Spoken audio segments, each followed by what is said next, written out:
नमस्कार, मैं हूं आयुषी। आप देख रहे हैं हिंदी न्यूज नाउ। आइए नजर डालते हैं आज की कुछ खास खबर की ओर। केजरीवाल को राउज एवेन्यू कोर्ट ने शनिवार यानी 6 जुलाई को एक और झटका दिया है।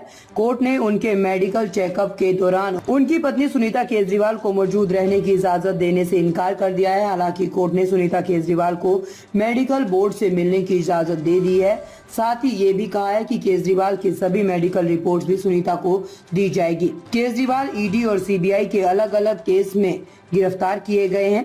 सीबीआई ने उन्हें 26 जून को अरेस्ट किया था। वे फिलहाल तिहाड़ जेल में हैं और उनकी कस्टडी 12 जुलाई को खत्म होगी। केजरीवाल की याचिका पर सुनवाई करते हुए राउज एवेन्यू कोर्ट ने कहा है कि हमारे लिए जेल नियमों के खिलाफ जाकर दिल्ली सीएम के लिए अपवाद बनाने का कोई कारण नहीं दिखता है, खास तौर पर तब जब जेल अधिकारियों का कहना है कि जेल में कई दूसरे कैदी भी अरविंद केजरीवाल की तरह ही उसी बीमारी का इलाज करवा रहे हैं। उनमें से किसी को भी अटेंडेंट रखने की परमिशन नहीं दी गई है। स्पेशल जज कावेरी बाबेजा ने कहा है कि दिल्ली जेल नियम 2018 का नियम 479C विचाराधीन कैदी के साथ अटेंडेंट के रूप में परिवार के किसी सदस्य की मौजूदगी की परमिशन केवल तभी देता है जब कैदी जेल के बाहर किसी अस्पताल में भर्ती हो।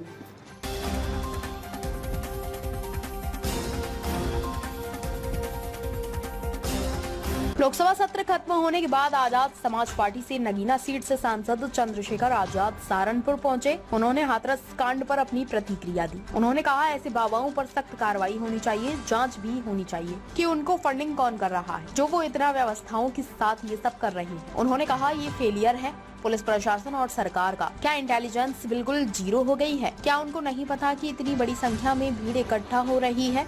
ऐसे बाबाओं पर जरूर कार्रवाई होनी चाहिए। उन्होंने कहा, यूपी सरकार का रवैया धर्मनिरपेक्ष नहीं है, वो वेलफेयर है।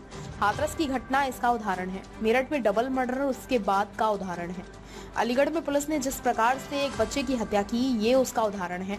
समाज को अंधविश्वास और पाखंड से बचना चाहिए। उन्होंने कहा, गुरु रविदास, भगवान बुद्ध, गुरु नानक या गुरु कबीरदास सभी अंधविश्वास और पाखंडवाद के विरुद्ध थे। मैं ये मानता हूँ कि यदि समाज अंधविश्वास और पाखंड से बचा रहेगा तो उनका अच्छा होगा। उस रास्ते को छोड़कर यदि समाज शिक्षा के रास्ते पर जाएगा तो उनका जीवन आसान हो जाएगा। उन्होंने ये गरीब और वंचित वर्ग बाबाओं के पास इसलिए जाता है कि उन्हें लगता है कि उनके जीवन में बेरोजगारी, गरीबी और बीमारी से जुड़ी परेशानियों को बाबा के आशीर्वाद से ठीक हो जाएगी। बाबा के कारण से उनकी जान चली गई है, ये भी जनता को समझना चाहिए। ऐसे बाबाओं से दूर रहना चाहिए।